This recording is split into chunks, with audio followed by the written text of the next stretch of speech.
ମାନେ ଆମେ ପାର୍ଟ 1 ଭିଡ଼ିଓରେ ନବମ ଶ୍ରେଣୀ ଇତିହାସ ବହିର ପ୍ରଥମ ବିଶ୍ୱଯୁଦ୍ଧ କାରଣ ଓ ଫଳାଫଳ ଆର 1 ନମ୍ବରର ପ୍ରଶ୍ନ ଉତ୍ତର କରିଥିଲେ। ଏବେ ବର୍ତ୍ତମାନ ଆମେ 2 ନମ୍ବରର ପ୍ରଶ୍ନ ଉତ୍ତର କରିବା। ଦେଖ 2 ନମ୍ବରର କ ହେଲା ଫ୍ରାଙ୍କଫର୍ଟ ସନ୍ଧି ଅନୁଯାୟୀ ଫ୍ରାନ୍ସ କେଉଁ ଦୁଇଟି ପ୍ରଦେଶ ଜର୍ମାନୀକୁ ହସ୍ତାନ୍ତର କରିଥିଲା।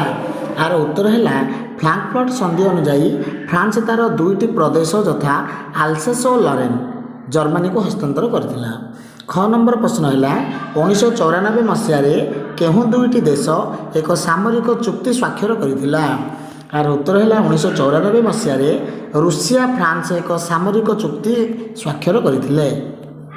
ଗ ନମ୍ବର ପ୍ରଶ୍ନ ହେଲା ଉଗ୍ର ଜାତୀୟତାବାଦର ବିକାଶ ଫଳରେ ବିଭିନ୍ନ ଦେଶରେ ଚିନ୍ତାଧାରାରେ କି ପରିବର୍ତ୍ତନ ପରିଲକ୍ଷିତ ହୋଇଥିଲା।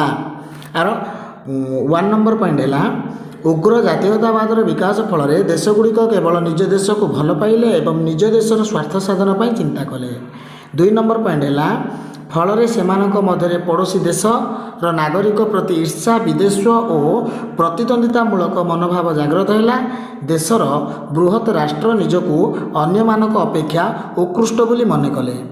ଘ ନମ୍ବର ପ୍ରଶ୍ନ ହେଲା ଶିଳ୍ପ ବିପ୍ଳବର ଅଗ୍ରଗତି ହେବା ସଙ୍ଗେ ସଙ୍ଗେ ବିଭିନ୍ନ ରାଷ୍ଟ୍ର କାହିଁକି ସାମ୍ରାଜ୍ୟବାଦ ନୀତି ଅବଲମ୍ବନ କରିଥିଲେ। ଆର 1 ନମ୍ବର ପଏଣ୍ଟ ହେଲା ଶିଳ୍ପ ବିପ୍ଳବର ଅଗ୍ରଗତି ହେବା ଫଳରେ ଶିଳ୍ପ ପ୍ରଧାନ ଦେଶଗୁଡ଼ିକ ମଧ୍ୟରେ ଅଧିକ ଉତ୍ପାଦନ ପାଇଁ କଞ୍ଚାମାଲ ଆବଶ୍ୟକ ଏବଂ ନିଜର ଚାହିଦା ଠାରୁ ଅଧିକ ଉତ୍ପାଦିତ ହୋଇଥିବା ଦ୍ରବ୍ୟର ବଜାର ଅନ୍ୱେଷଣ ଓ ବିକ୍ରୟ।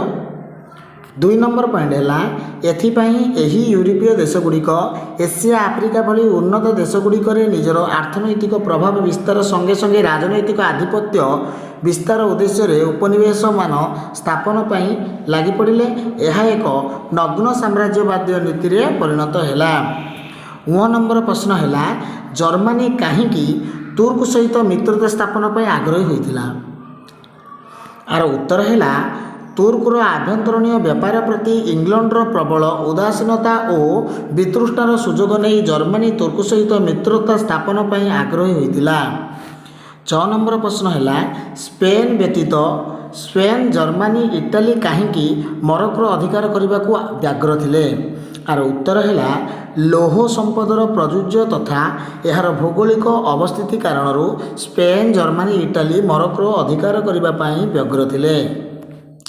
6 ନମ୍ବର ପ୍ରଶ୍ନ ହେଲା ଅଷ୍ଟ୍ରିଆ ସମ୍ରାଟଙ୍କ ଦ୍ୱାରା ଅଷ୍ଟ୍ରିଆ ସାମ୍ରାଜ୍ୟରେ କେଉଁ ଦୁଇ ରାଜ୍ୟର ମିଶ୍ରଣ ବିଲନ ମହାସଭା ସର୍ତ୍ତକୁ ଉଲ୍ଲଂଘନ କରିଥିଲା। ଆର ଉତ୍ତର ହେଲା ଅଷ୍ଟ୍ରିଆ ସମ୍ରାଟଙ୍କ ଦ୍ୱାରା ଅଷ୍ଟ୍ରିଆ ସାମ୍ରାଜ୍ୟରେ ବୋସ୍ନିଆ ଓ ହର୍ଜେଗୋଭିନା ରାଜ୍ୟର ମିଶ୍ରଣ ବର୍ଲିନ ମହାସଭା ସର୍ତ୍ତକୁ ଉଲ୍ଲଂଘନ କରିଥିଲା।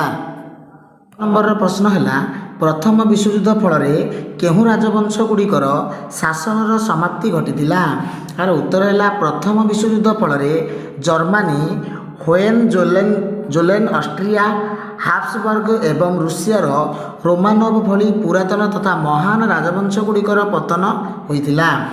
6 ନମ୍ବର ପ୍ରଶ୍ନ ହେଲା ପ୍ୟାରିସ ଶାନ୍ତି ସମ୍ମିଳନୀର ଅବ୍ୟବହିତ ପରେ ଗଠିତ ହୋଇଥିବା 8ଟି ନୂତନ ରାଷ୍ଟ୍ରର ନାମ କ'ଣ। ଆର ଉତ୍ତର ହେଲା ପ୍ୟାରିସ ଶାନ୍ତି ସମ୍ମିଳନୀର ଅବ୍ୟବହିତ ପରେ 8ଟି ନୂତନ ରାଷ୍ଟ୍ର ଗଠିତ ହୋଇଥିଲା। ସେଗୁଡ଼ିକ ହେଲା Yugoslavia Hungary Poland Finland Lithuania Estonia ଓ ଲାଟଭିଆ।